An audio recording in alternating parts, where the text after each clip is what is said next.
Desperate days for the Reich, and they truly are, or so I've been informed. Hello everyone, this is Gamer1745 with my continuing playthrough of, yes, Hearts of Iron 4's World Ablaze mod, and I say that way because it is near on a total conversion of the game. Not completely, obviously, but it is heavily modified. And it was asked recently in one of the comments, and I did say, would I recommend this mod? Yes. If you've watched this series, you know some of my reservations and some of my disagreements. Some are major, some are minor. It's still a good mod. It's still worth playing, and probably need to play it a couple of times to, I don't know if master it's the right term, but get to where you're reasonably good at understanding what's needed. Right. To explain the situation, we are pushed in here. I played the last 2 episodes live. This is not, so we're going to play a little more slowly, a little more carefully. We'll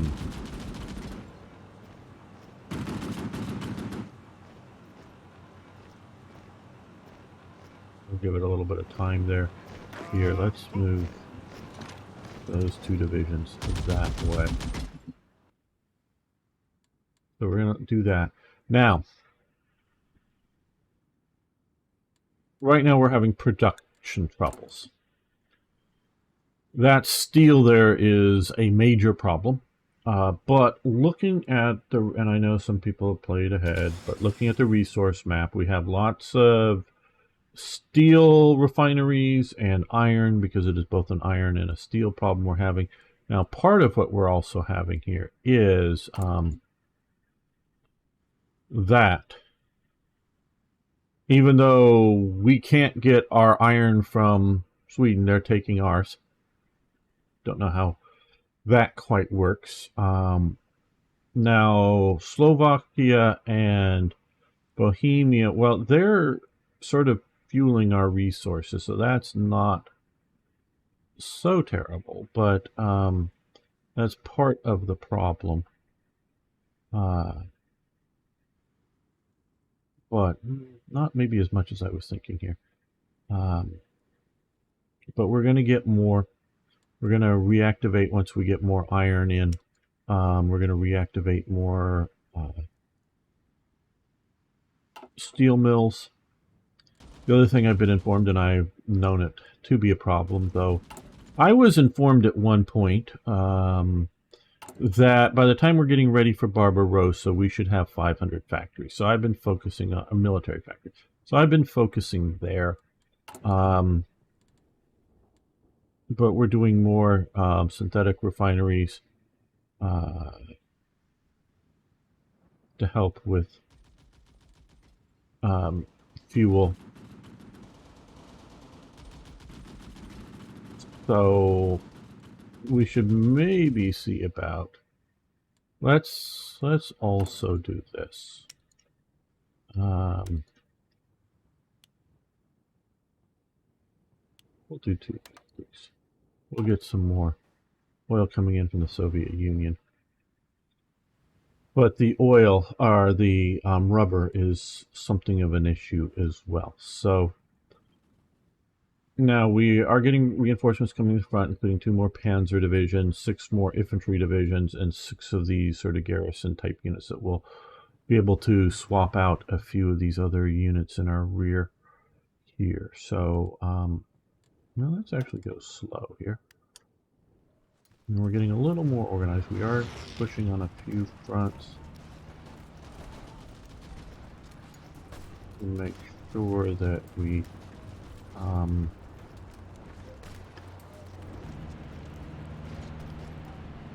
sort of can push.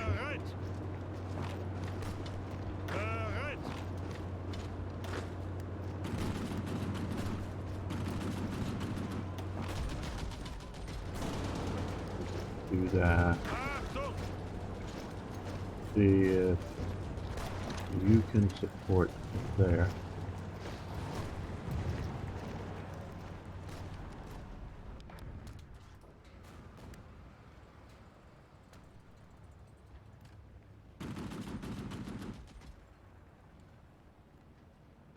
Now, what I really want to do here is get over to the war economy. So I'm not doing any national focuses to build this political power up faster, because as we can see, more resource gain, consumer factories down from 25% to 20%, modification, war support, yeah, whatever. I think we're going to do okay there, especially with the victory here in France.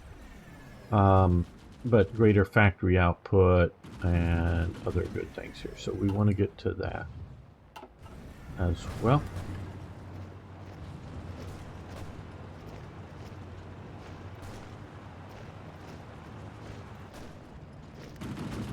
Okay, now that we're sort of here, what I'm thinking of doing is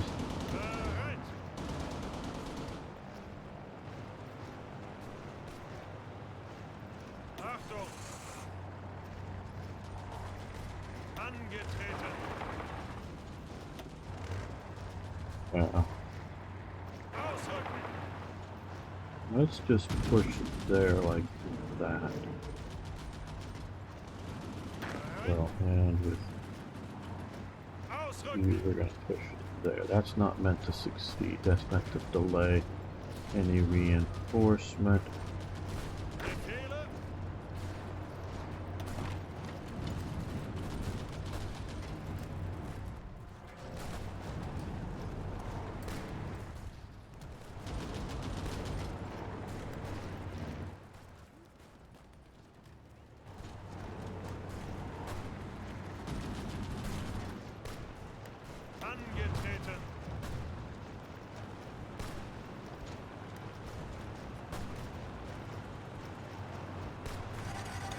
Hopefully that means blitzingly fast. None of the guys that I wanted to... Okay, those guys, they need to stop those Sharbies from interfering there. Here, let's do the motorized infantry divisions to stop those reinforcements heading this way. You guys all push there on that, and you now push again there. Yeah, that's so far only of a limited success, but still some success is better than none.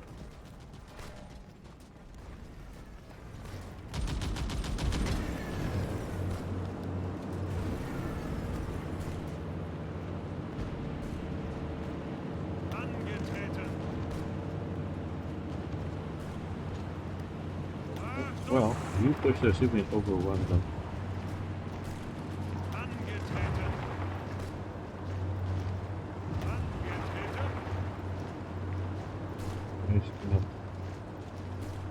You guys come up this way.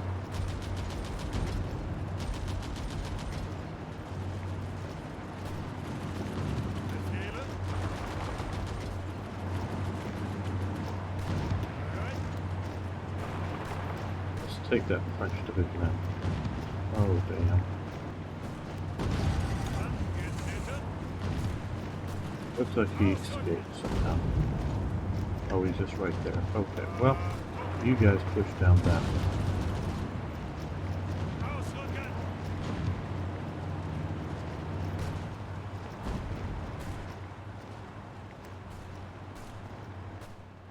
Okay, well now we have a pocket up here.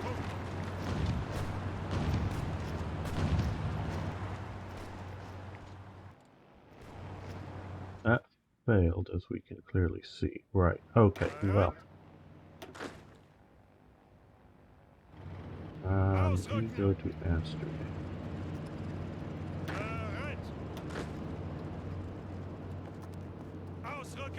Go up to there.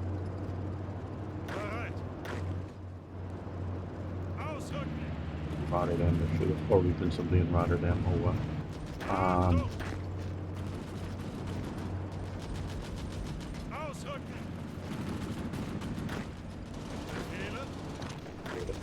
used already get going. Right down here. Now, okay, well, okay, I think we're ready for,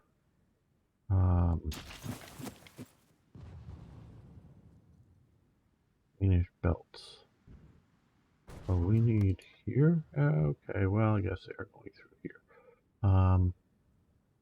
Naval supremacy there, too. You guys come and patrol here.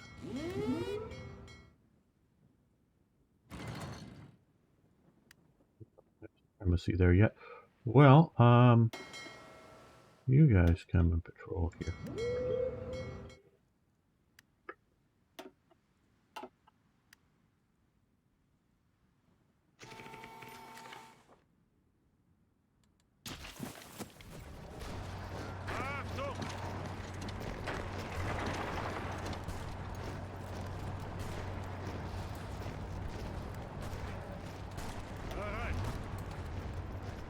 You put that attack. That one Sharpie division got out.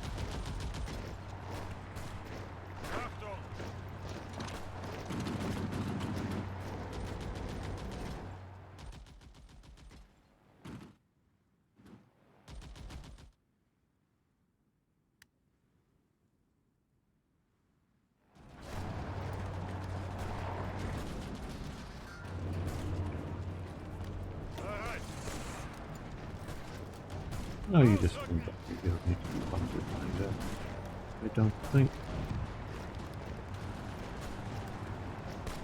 Okay, well, you come there just to hold that, to make sure that's held. Yeah, you can join that there generally. And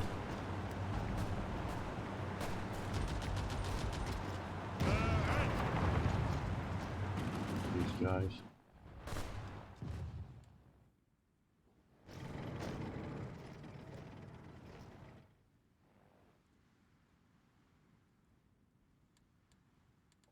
Naval. Okay, well that should give us the ability to... Why are we going to the Skagerrak? I mean, I understood it drew the line there, but why don't you... Because you need to go out here. Why don't you go through here?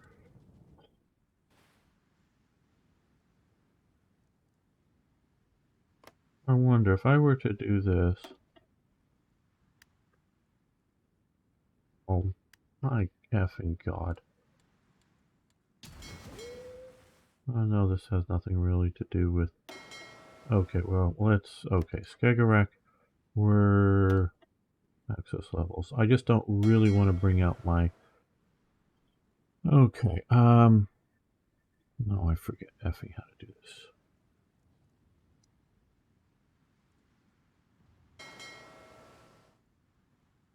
Okay, let's select these guys, and these guys are going to patrol up here. Commerce raid. I really don't want to get in battle with the British, or even what's left of the French Navy that must still be around.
Not everybody just goes. Everybody goes. We're not like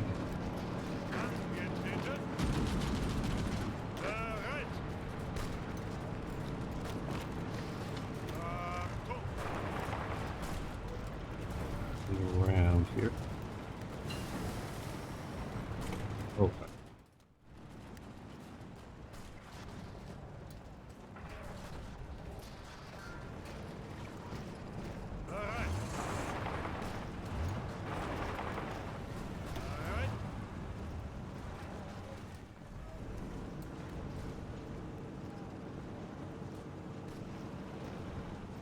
And then we can swing back around that way, maybe.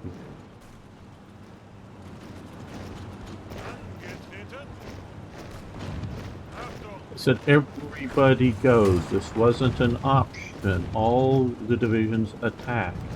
Do not stop attacking.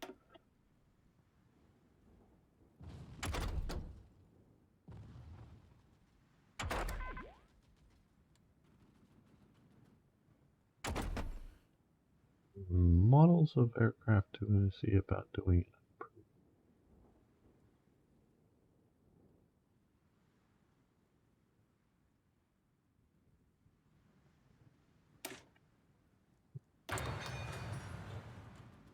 Now, how are we doing with trade? Okay. Well, now we're negative 210.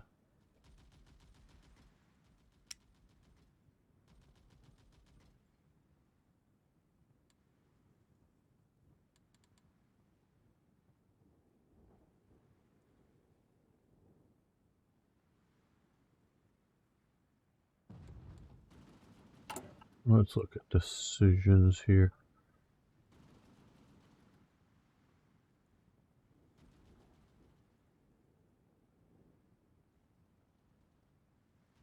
We need to do that. Oh, we're just now. Whew, good. I don't want to use up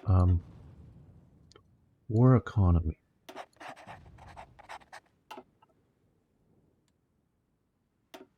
Now,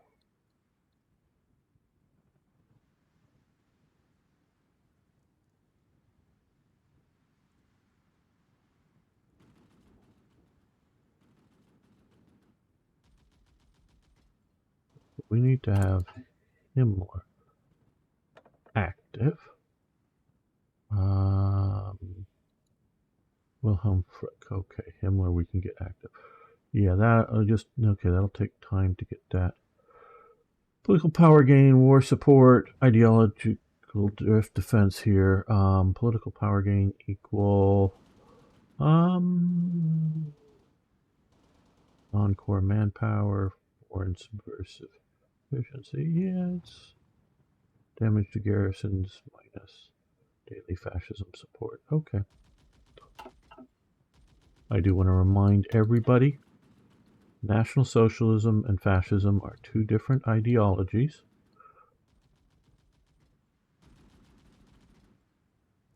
They are not the same. They are not just simply fascism plus racism or something like that. They are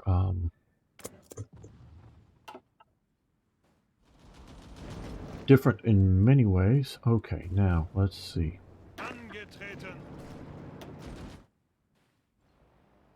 Ausrücken.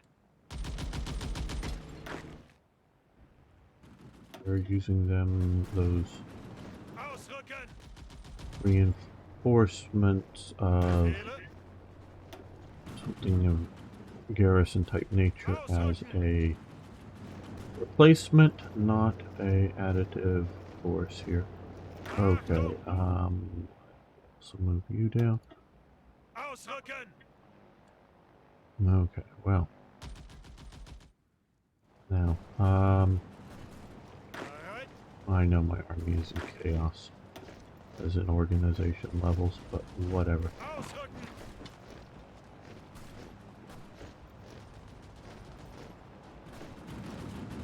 Befehle. Ausrücken. Now, Gagarak isn't in our goal yet. Trying not to send in the big Kriegsmarine to drastically reduce.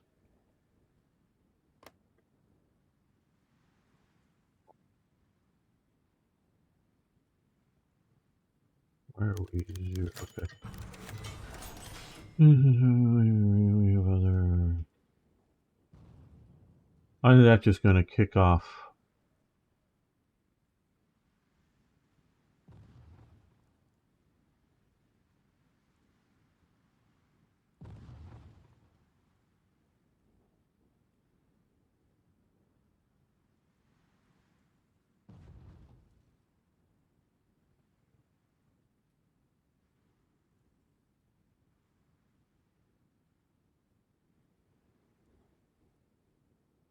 Okay, I guess we'll just explore that, shall we say? See how that works. Yeah, let's put it here. So we're trying to catch up on synthetic refineries.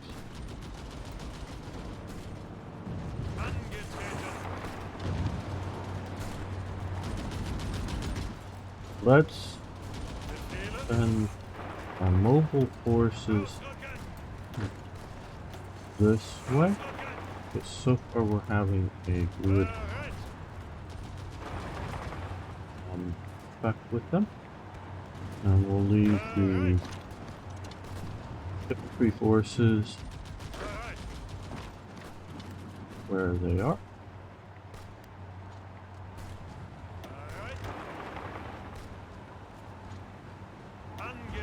Armored division, you come to there. Motorized infantry division, you come to there. You come down this way. You going to get into that fight.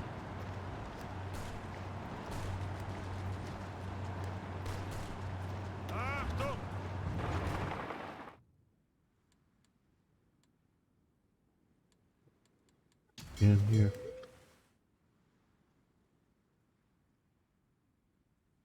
Well, okay, guys. Skagerrak time. See, now they'll go through the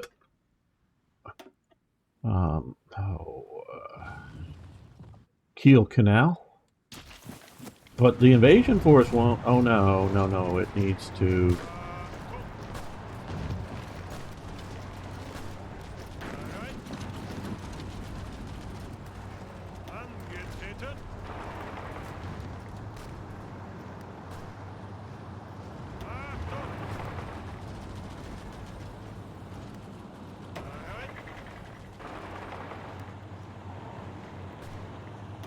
Across that bridge before they get out.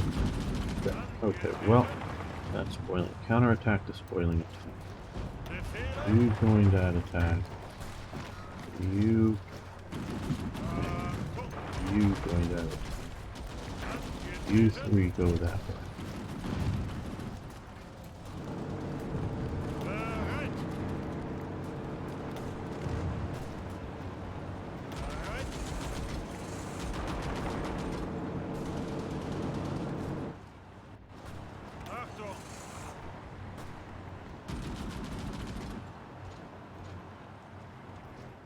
You go that way.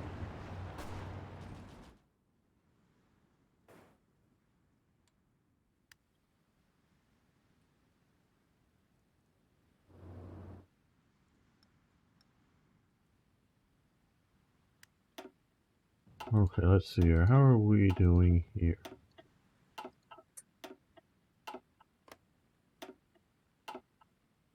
Our air power seems to be doing okay.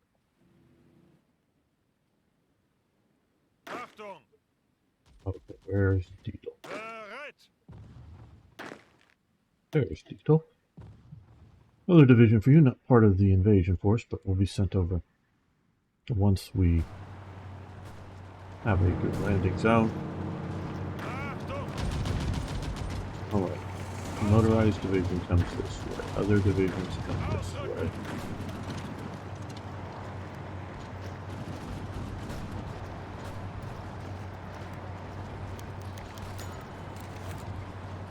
Okay, we've got it. Triumph in France.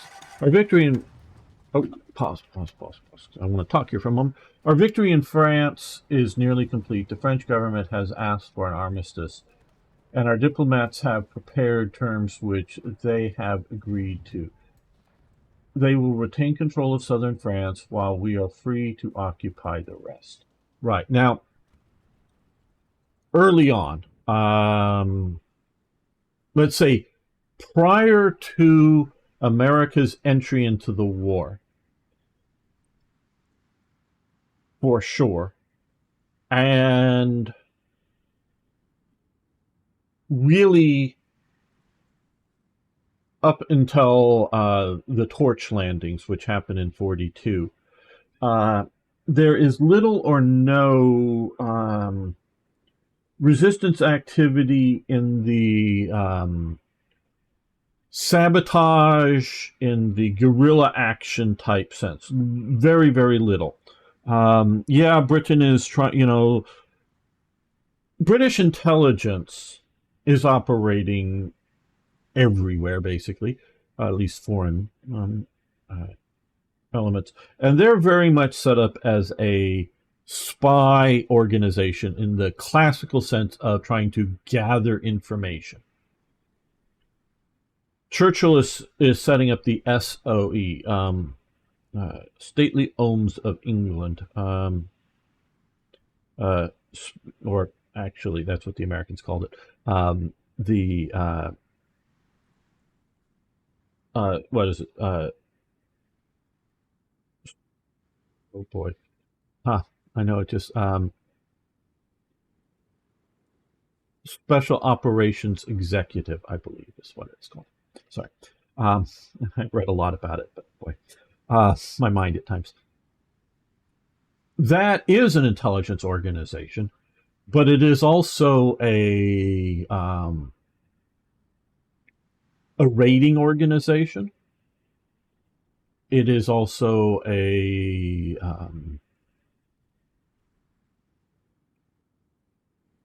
setting up a guerrilla activities organization, a sabotage organization. It's doing a lot of the nasty stuff. Those two organizations were basically in constant conflict throughout the Second World War. Partially because, partially, shall we just say, institutional views of how things should be done were very different. That's part of it.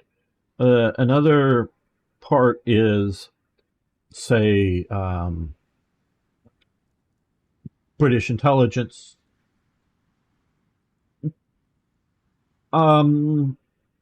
Either gets an information source, say a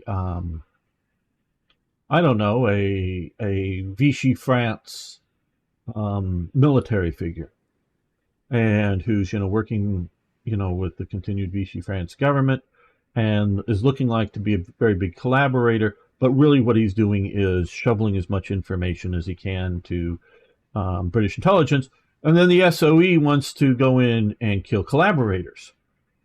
So kill the intelligence source, the guy who's really the patriot but pretending to be a collaborator.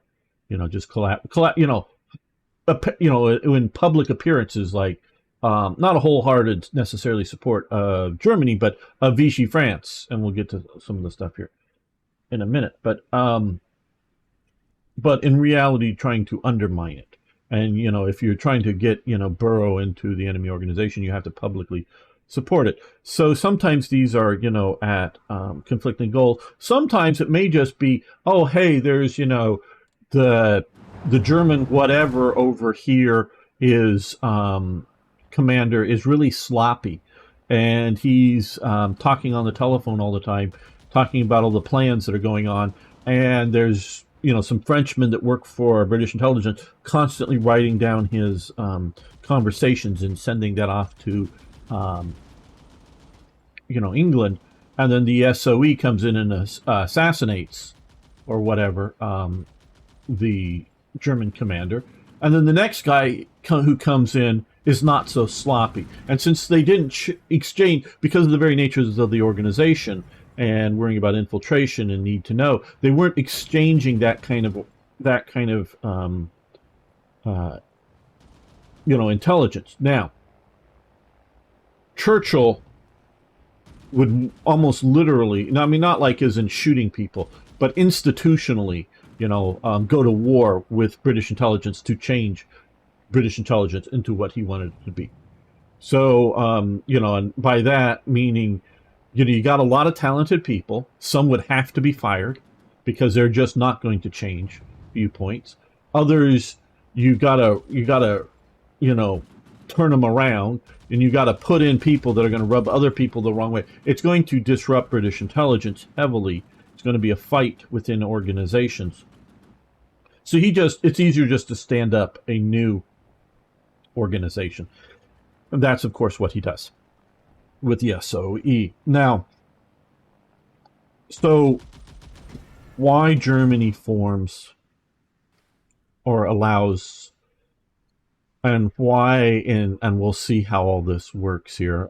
And yes, Uncharted has done really good with his mod. I know he has people helping him, but he's the main director of this thing, and really looks at history.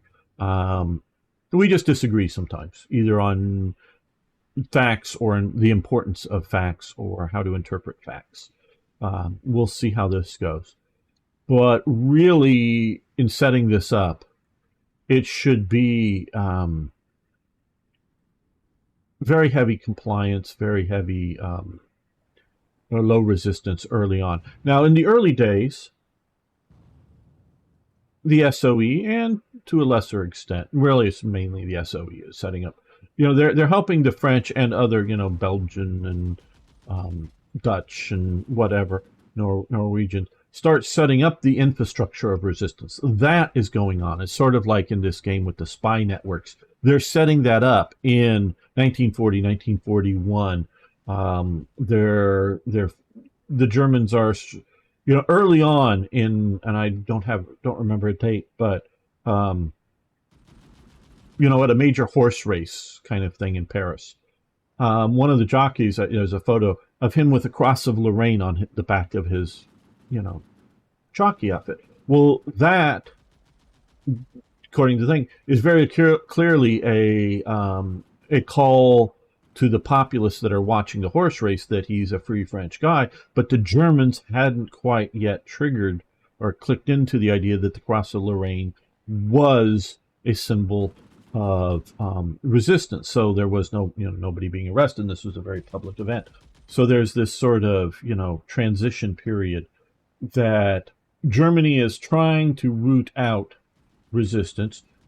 When Germany comes into this time period until the fight with the Soviet Union, the communist newspapers are allowed to continue to publish, and they are told by by Stalin's communist Cheka and whatnot to publicly support Germany and call for no problems with the Germans. Now, after the invasion of the Soviet Union, the communist papers are shut down. A lot of the notable communists, are locked up, and that's when you start to really get forming communist resistance more than what was maybe, shall we say, already being formed prior to the German invasion, because Stalin is setting up communist resistance or communist infiltration or communist direct action organizations all over the world. So, that's sort of in that time frame is when we see the switchover of anti-communism, or the anti-communist actions of the Nazis start to get the communist resistance also operating in France, and they operate very separately from the pro-Western resistance. Rarely, and I do want to make this rarely, but I do believe that there are periodic violent clashes between the two organizations. Be gunshots being fired and whatnot. I don't think much, I don't think major, but I do think it does exist, and I'm not deeply read up on it. But hey, I've watched the complete series of Allo, and I love it, and it's informed, told me everything I needed to know. Not really about the resistance movement. So So the idea from Germans' perspective is that yes, the main maneuver elements of the French army, notice I said main, are defeated at the point of setting it up. There is no practical way that they're going to like retake Paris and kick the Germans out. But the Germans realize that to fully occupy France is going to be damned costly. And quite honestly, it's not within Hitler's, notice who I'm talking about, Hitler's ideology. He does not really want Germany to be England for Europe. And I'll sort of define that as he sees it, shall we say, as he sees it. He sees the Anglo-Saxons, particularly, and we can discuss other nuances, and it varies on who you're talking to and about with other genetic groups, their Nazi racism. But he sees, and there is a lot of it, is a fellow Germanic peoples, not maybe core German. He's not trying to get England into being Germany. He sees them as different, whether it's cultural or genetic or both. I'm not absolutely sure, what he sees. And again, people, I know, got to make these disclaimers. I know most of you know me. I'm very much not a racist. I do not support Nazism. I do not support their 19th century animal breeding racist ideology. Genetics are not meant, well, I've read bits and pieces and things, but shall we say genetics, a modern understanding of genetics is so much beyond whatever the Nazis understood. And I don't even know that we have a good handle on it yet. So sure, there are genetic elements to things, but I think they're minor in the differences of people and whatnot. And I'm a culturalist. I look at cultures.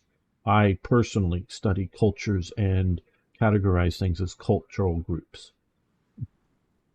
And that sort of comes into play with my understanding of Britain. But when by Britain, it's like if I will change my language here. If you're new here, sometimes I'm referring to England, sometimes I'm referring to Britain, sometimes I'm referring to the United Kingdom, sometimes I'm referring to the Anglo-Saxons.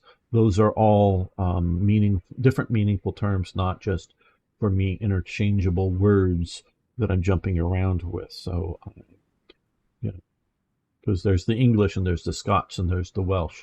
And then with the Scots, there's the Lowland Scots and the Highland Scots. And there's the Scots-Irish, which are Scots living in Ireland, not Irishmen that are whatever, but the Scoti are an Irish tribe that comes in and starts occupying there, and eventually with the Picts in the west, and that eventually sort of merge between Pictia and Scotia, but the Scoti are Irish. So yeah, with of course the Anglo-Saxons down in the south of there, so all that, yes. So and I see those as cultural groups more so than genetic groups, but that's just me. Hitler sees these, I think, in a mixed format. So Hitler is, unlike trying to get German groups in other places, and if you go to Himmler's viewpoint of wanting to make over New Europa with all of the Aryan, quote-unquote, peoples in a unified thing, that's what Himmler wants to do. And Himmler sort of wants to make Germany something of the Britain of, or the, if you will, of Europe, where Hitler does not. And by that, what I mean is Hitler appreciates and wants England to be strong, but England not just to have like a colony out here that is primarily British, with, yes, the Aborigines, or, but they are a minor percent of the population. I believe higher percent in New Zealand, the Maoris out here. But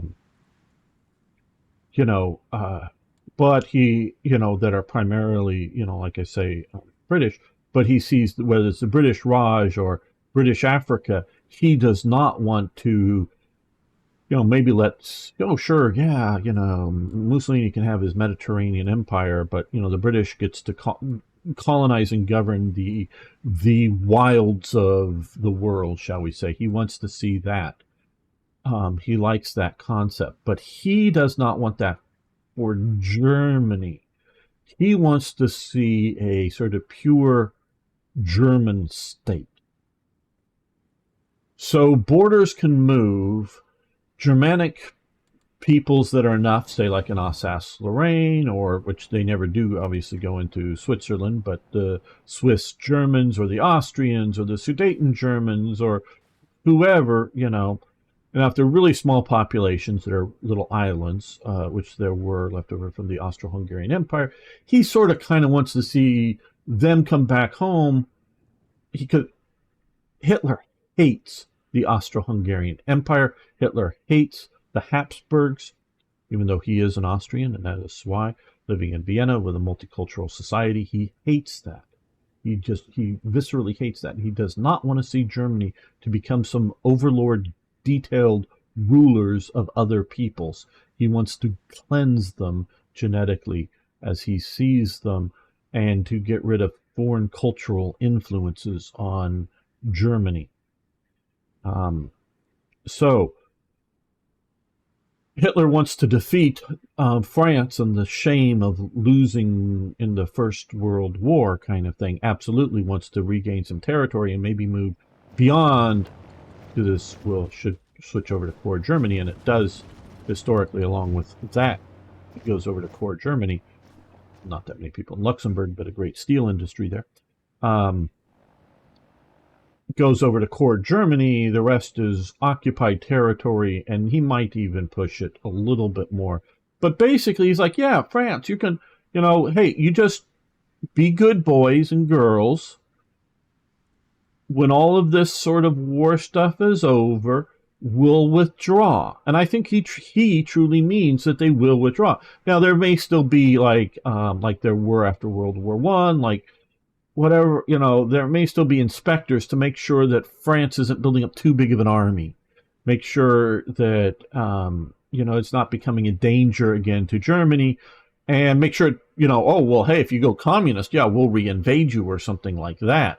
But so long as you're within acceptable boundaries to the National Socialists, you can govern yourself. You can be France again. He is not trying to erase countries like France. We can talk maybe about something like Belgium. I'm not sorry, why did I just say Belgium? The Netherlands, because the Dutch are, more Germanic people and whatnot. But he really does not want to, in my opinion, rule Scandinavia. Now, Himmler and the SS do. So there is conflict there. And Hitler likes conflict within his government and his ideological people. This is partly why fascism and National Socialism ideologically are different. So this is a good deal for France. Both the way it works out historically and by the time they're defeated, and had it gone with a National Socialist victory. Either way, it's a good deal for France. Sure, because of this, things like Indochina get occupied by Japan. Yeah, but mostly their empire is intact. Much of their country, until the torch landings, is governed directly by Frenchmen. The rest is to some degree joint. I mean, it's occupied, but the government, which we call it Vichy France, but it's really the French government that moves to Vichy from Bordeaux, and because Hitler, for various particular strategical reasons, wants all of the coast in the Atlantic under his direct observation, and control. So obviously they have to move the capital out of the coastal city. And so this really is jointly administered. The police, who I would say largely try to turn a blind eye to resistance movements, I'm sure there are some that are, either German toadies or vehement right-wingers of one flavor or another that are worried about communism and others, so they want to root that out of French society, so that once France does come back in to control of Paris and other places, it's a very right-wing France. But a lot of it is they want to ignore resistance type stuff, but maintain general public order, maintain general law, law and order kind of things. And a lot of the other civil administration elements in France continue to be run by Frenchmen with German oversight, as opposed to, direct occupation and lots of nasty stuff that will happen in the East. So, and it buys time for eventually America to come into the war. So, and everything. So this is a good deal for both. If Germany's going to win this war, well, it keeps from having to deal with bloody occupation everywhere. It and it's good for both sides, if you will.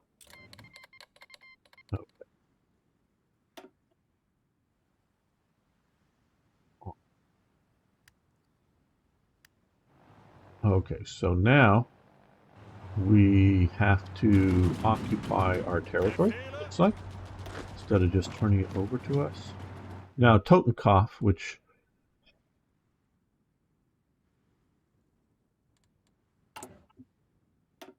this is a Picayune thing. We formed Waffen-SS.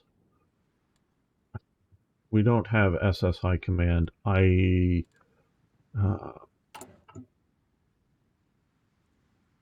We can't train any of these SS divisions. Now, yes, like I say, it's Picayune in that there was, let's see, at the time of France, Leibstandarte was a super reinforced regiment. Not quite what we would call a division, but definitely a brigade or more. You have Das Reich, that was a division, fully motorized. You had Totenkopf, which was a fully motorized division. You had Polizei, which was a police division, not an SS division. It eventually becomes an SS division, but at this time it's a police division made up of policemen with prior military training. Don't think it wasn't a militarily trained unit. I think that was really it of any sizable units. So just a few divisions. And like I say, it is a minor Picayune thing that we know that these units existed. And the reason it's coming up is the unit that at least I know famously that gets down here and occupies all the way down to here is Totenkopf. They race down, and a lot of that, of course, is happening after the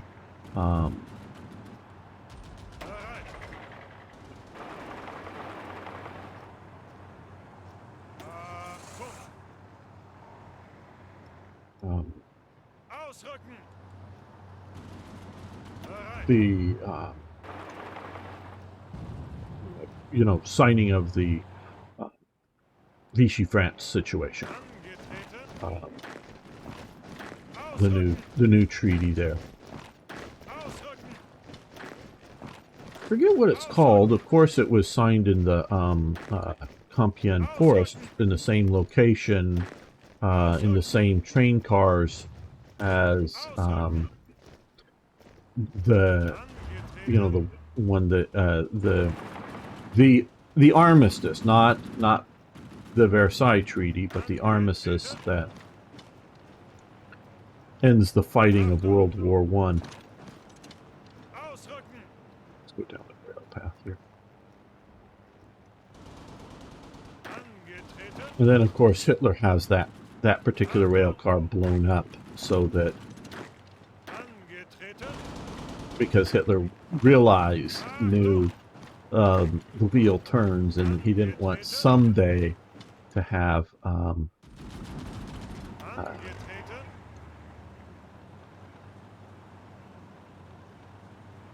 the car used as a symbolic shaming of Germany.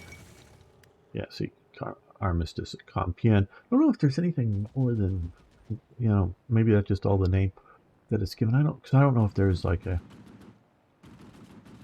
I love that they've got these nice new loops here. That's just so cool. Okay. Well, let's occupy our new territory that we now control. Oh, okay, so no, look, that flips in. Okay, so there is another event. French Republic has capitulated. We get a bunch of equipment. Now we have the territory. Okay, we also have dockyards. Right, well.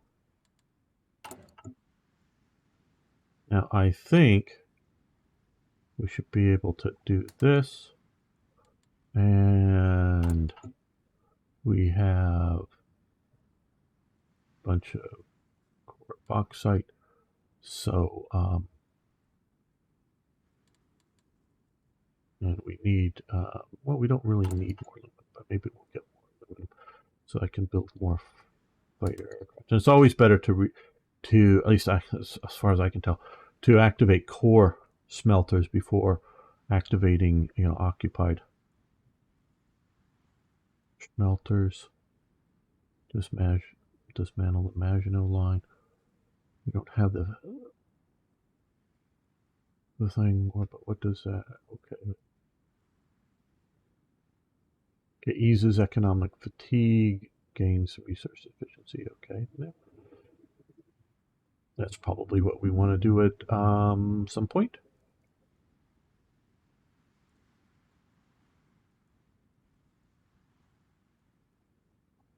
Okay. Now, well, we might we don't have the steel for this just yet, but we will. So, yeah, let's do some long-range submarines here. And we get the steel, and we have that. Okay, Ju-88. Let's see.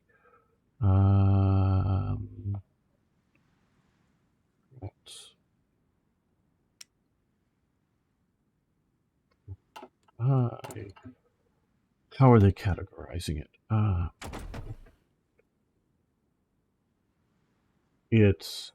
Oh, we should have some in oh no, we have the. It's okay. It's this. It's their strike bomber line. Well, this may be the best time to go for the interruption of production. Yeah, I guess. Especially since we're having rubber problems anyways.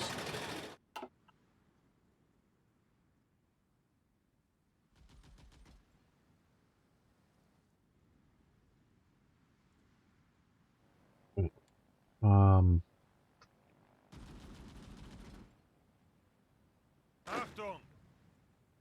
Okay, this whole Maginot Line Achtung! division, or whatever the hell we want to call it. Let's send this up here temporarily to be potential. These are the main reinforcements for our invasion of Norway.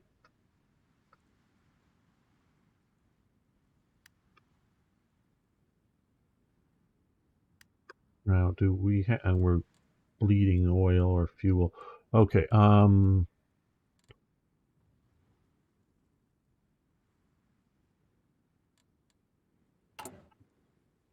we're importing some oil from the Soviet Union.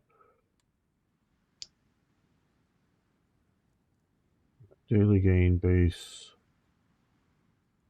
from refineries, so we're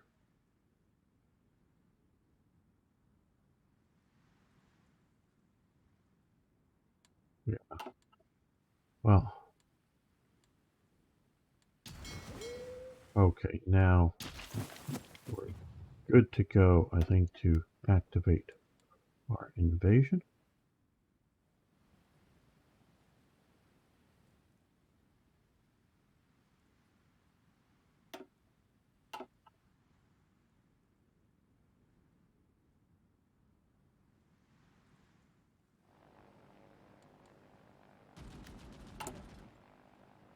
Okay, yeah, we have a bunch of damaged whatnots. Now let's look at our resistance map. Okay, so far not too bad in some of these areas, but I think they should be less. Compliance. Okay, decently up here it looks like. Okay. Now maybe what I should be doing is playing the spy game a hell of a lot better.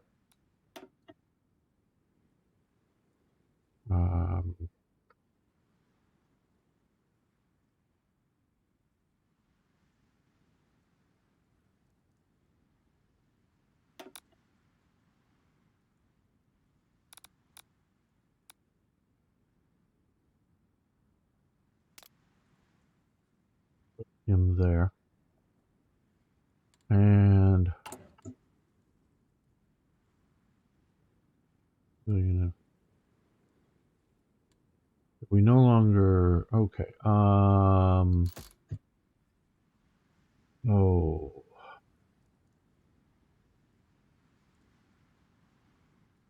I think we just need more political power.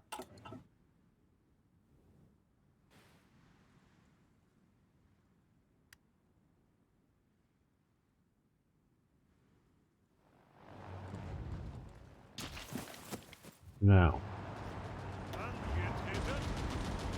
how are we doing with equipment?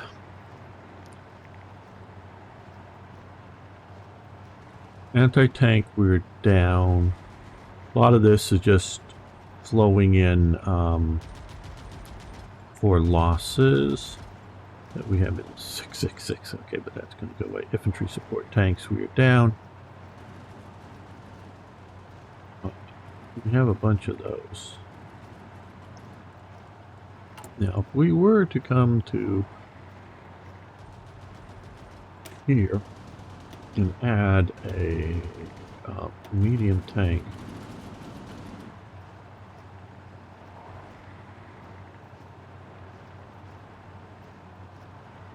well, maybe we should add 2 medium tanks. Yeah, that would have helped us in our last invasion, but partially I did not want to use them up. But we'll do that. Angetreten. Ausrücken.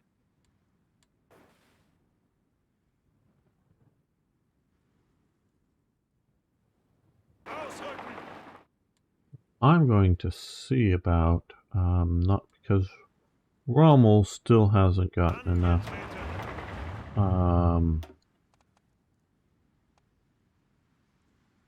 abilities to do this. I disagree with his skill level here, current progress.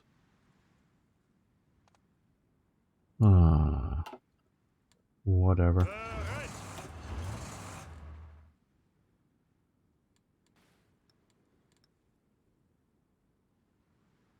Ausrücken. Ausrücken. Let's send him down here. See if we can do a push through here. Now, I was told that Sea Lion is just out because of the time of year, you know, how late it is. We're not going to be able to do it.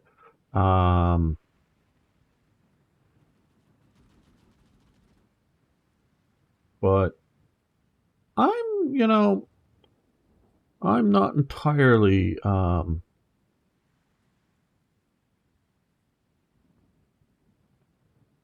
Old Versailles Avenge speech. Okay, public becomes supportive of war by 10% attitude cost. Right, hold field marshal ceremony.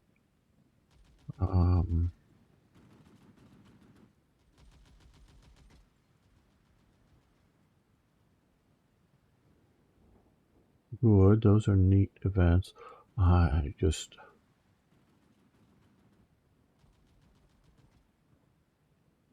Hey, Uncharted, if you're watching this, I know you watch some of these things. I think it would be really good for you to go to at least all of the major nations and fill this whole government out as best you can historically. If you judge that, yeah, sure, some nations, Hungary clearly, but maybe Spain doesn't have enough of a navy to qualify for a chief of navy, and Portugal doesn't have enough of a navy. Maybe to qualify for that position, you could argue, even though it's coastal, and because I don't know if 5 ships equals a navy that has this level of military staff, but have most of these. Now, what maybe here you would now, okay, if you're only giving us these 2 modern theorists, but maybe you can go from a infantry theorist, add somebody like that in there that you would switch over to as time goes on to get better ones, and to have ones that are okay or useful in many cases, but are not maybe ideal, so you want to switch. We're going to have patience. I don't know. Okay, and now that does, of course, if Yugoslavia boils up, we want to have forces here.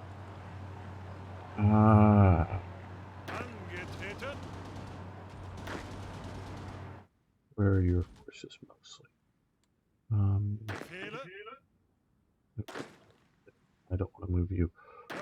There, your forces are there. Okay, you guys can come. Moving you to supply hubs.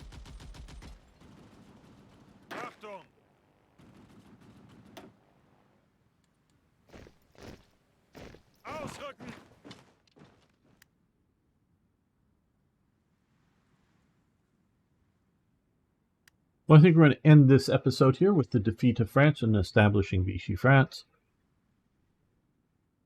So I want to thank you all for making it this far into the video. I really do appreciate you guys. I really appreciate Tim, Strongarm, Niagro, Timothy, Sir Toyjet, Gary, and the Hoffmanator for support over on Patreon. But what I really like, I just ask everybody if you could do is, smash the like button, but also post a comment. Just say, hi, gamer. I mean, that's all it takes.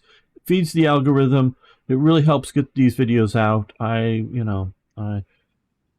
love to grow this channel if at all possible. So thank you if you would do that. That's all I ask of you to do, if you've been entertained and informed. So see you next time for more Hearts of Iron.